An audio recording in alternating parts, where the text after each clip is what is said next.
In the near future, mass unemployment, homelessness, and civil unrest drive Los Angeles into a crime epidemic. Since prisons are overcrowded, red zones are established to restrict violent criminals. However, hundreds of police officers are still killed every day in the line of duty. The government forms the Mercy Court, which uses artificial intelligence as judges, jury, and executioner.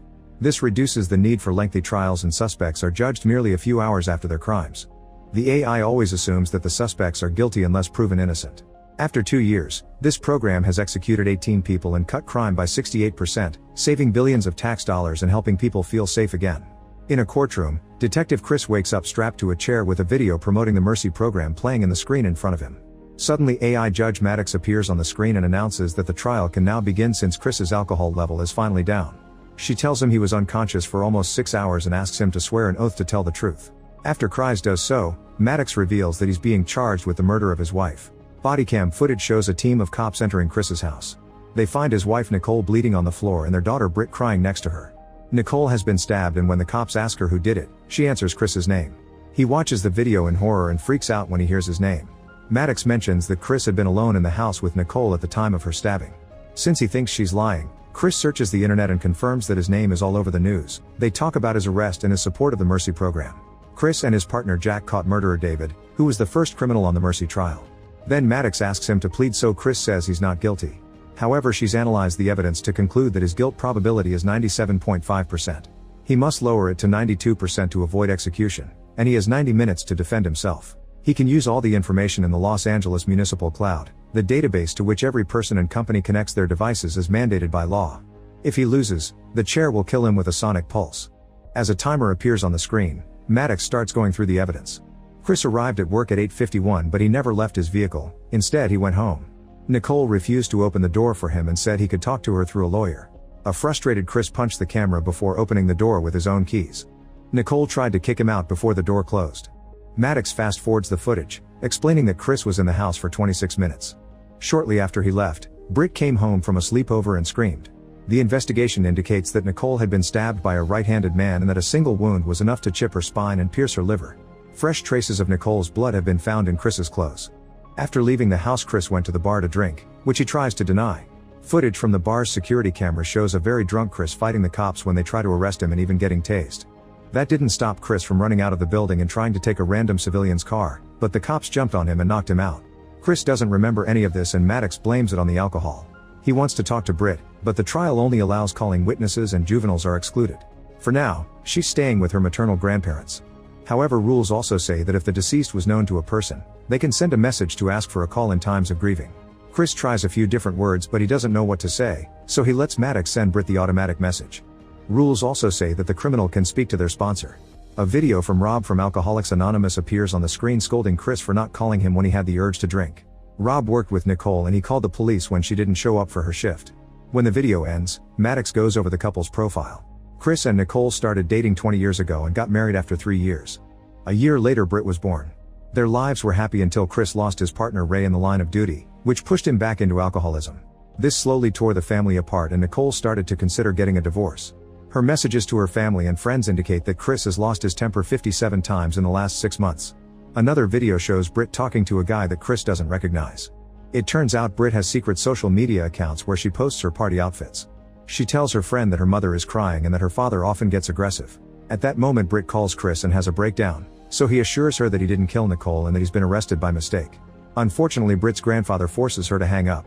Maddox reminds Chris that he only has 1 hour and 8 minutes left. Chris calls Jack, who is still working on Nicole's crime scene. Chris checks all the case files on the screen before telling Jack to show him around the house. A reconstruction of the crime scene appears on top of Jack's tour. In the living room, there's a broken vase on the floor that may have been defensive.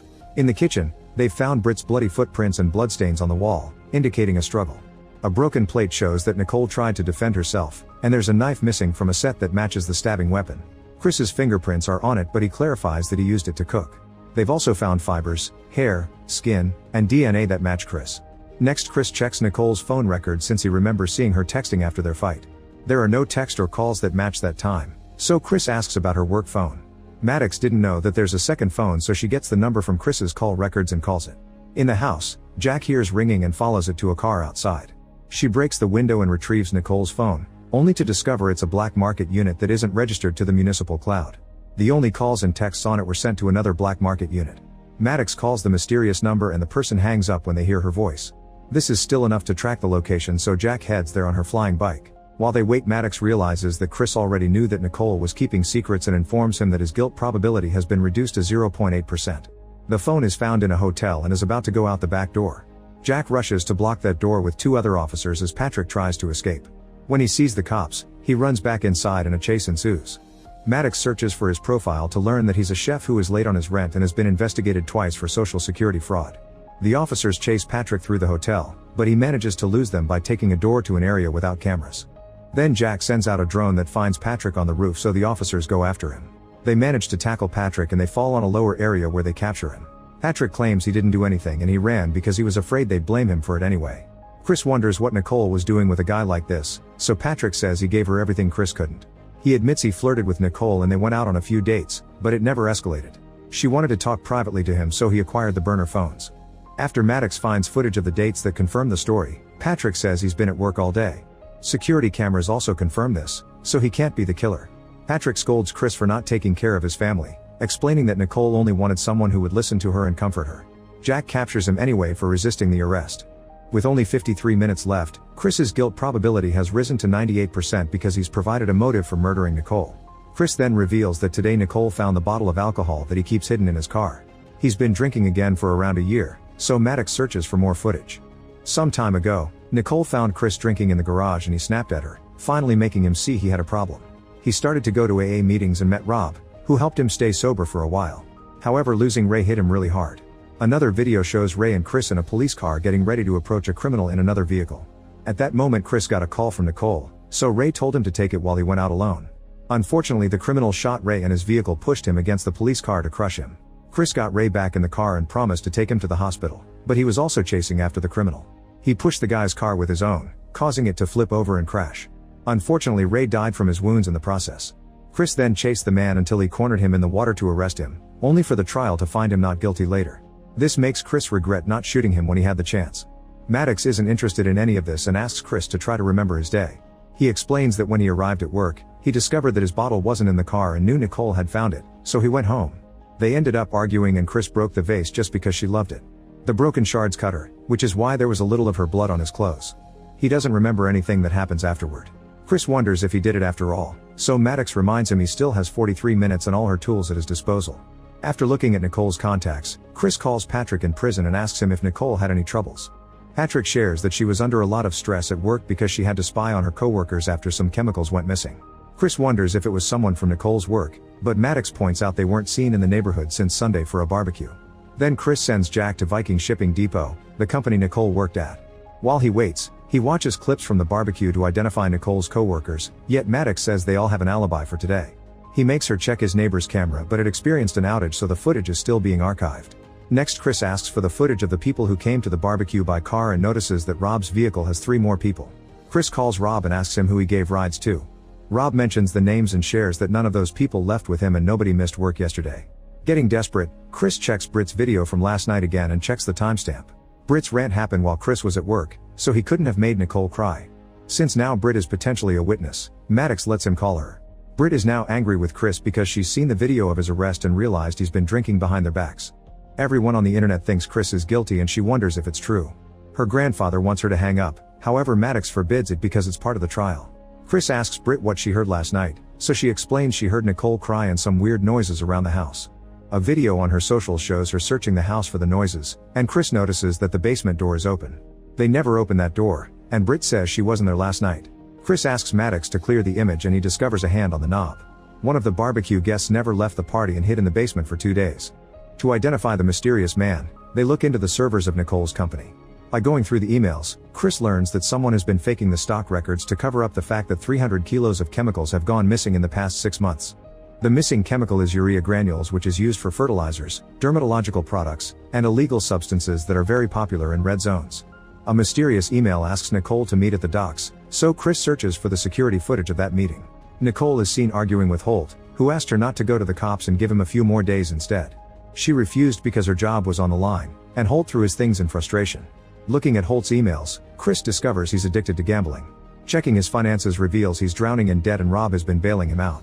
This drops Chris's guilt probability to 94.7%. Chris then calls Rob, but it's Holt who picks up. He wishes Chris good luck and goes looking for Rob. While they wait, Maddox tries to find Holt's location at the time of the murder to no avail. Chris asks her to check his neighbor's camera again and they see something moving in the bushes, but the footage hasn't been fully uploaded yet. Soon Holt returns to the phone and says he couldn't find Rob. Chris accuses him of stealing the chemicals, so Holt reveals the truth. It was Rob who was stealing.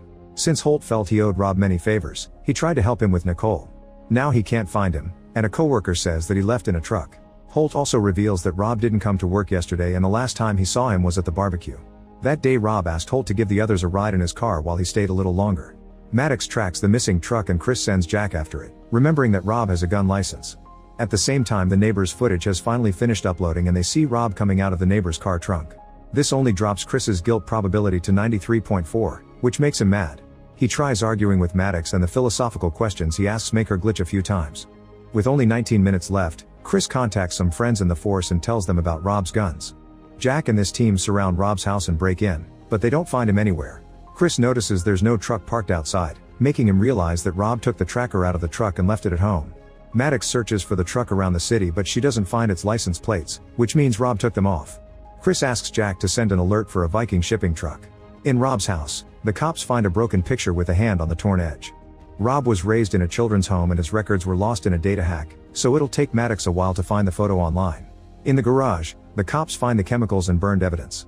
Tools indicate he wasn't selling the chemicals, he was cooking them to sell as illegal substances. The truck's plates are also there with a book that teaches how to use chemicals to make explosives. If Rob has made a bomb, they need clues to know who the target will be. Suddenly the cameras find the truck in the street, heading downtown very fast. At the same time Maddox finds the rest of the old picture and reveals that the other boy is David, the first criminal killed by Mercy. David and Rob were brothers, but Rob was adopted alone and his surname was changed by his new parents. Rob befriended Chris after David's death, which means it was part of his plan. Chris realizes Rob wants revenge and the bomb is coming to the courtroom. A drone then gets close enough to the truck to confirm that Rob is driving. He's speaking to someone sitting next to him but they can't see the passenger. Getting suspicious, Chris calls Britt but it's his father-in-law who answers. He says Britt went outside for fresh air. Chris checks his in-law's security camera and discovers that Ron kidnapped Britt. At that moment the cops in Rob's garage find a timer. They immediately start running and most of them manage to get out before the house blows up in a huge explosion. As many officers burn down, Chris tries to contact Jack to no avail.